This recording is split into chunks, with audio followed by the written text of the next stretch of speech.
आज आयुक्तांनी जे पत्रकारांशी वर्तवणूक केलं त्याच्याविषयी काय सांगाल? आज खरं तर ढिसाळ नियोजन होतं. जेव्हा स्टँडिंग कमिटीची आपली इलेक्शन 11 वाजता सुरू होणं अपेक्षित होतं. 11चा अजेंडा होता.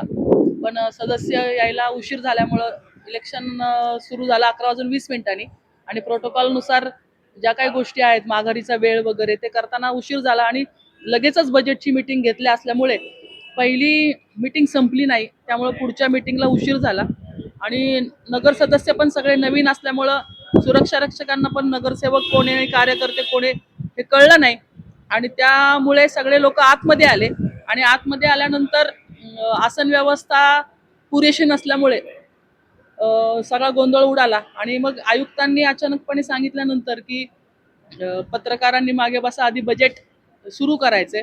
तर तो नियोजनाचा भाग होता. म्हणजे हे सांगणं अपेक्षित आयुक्तांनी नव्हतं. दुसऱ्यांनी कुणीतरी नीट कानात सांगितलं असतं तरी समजलं असतं आणि सगळा गोंधळ झाला.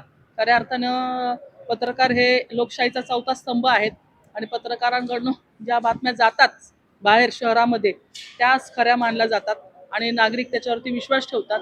त्यामुळं आज ही चुकीची गोष्ट घडलेली आहे. मी एक स्थायी समितीची सदस्य म्हणून सुद्धा या गोष्टीची दिलगिरी व्यक्त करते. आज हे जे प्रकार झाला याच्यामुळे शहराची बदली होत नाही तर कसं काय होणार? नाही, मी तेच सांगते की झालं ते अनावधाने झालेलं आहे. जाणून बुजून काही झालं नाही. पत्रकारांचा मान सन्मान ठेवला पाहिजे. मी आयुक्तांना सांगितलं की पुणे महानगरपालिकेप्रमाणे तुम्ही काहीतरी एक आचारसंहिता ठरवा, प्रोटोकॉल ठरवा. पत्रकारांना त्यांचं आपलं महानगरपालिकेचे एक आयडेंटिटी कार्ड सुद्धा असू देत की ह्या महानगरपालिकेमध्ये हे प्रेस घेतात. म्हणजे कुणीही त्यांना मज्जाव करू नये आणि प्रत्येक प्रतिनिधीला, लोकप्रतिनिधीला सुद्धा त्यांच्या बाबतीत माहिती असणं गरजेचं आहे आणि त्यांना त्यांचा मान सन्मान मिळाला पाहिजे. आणि फोटो काढ.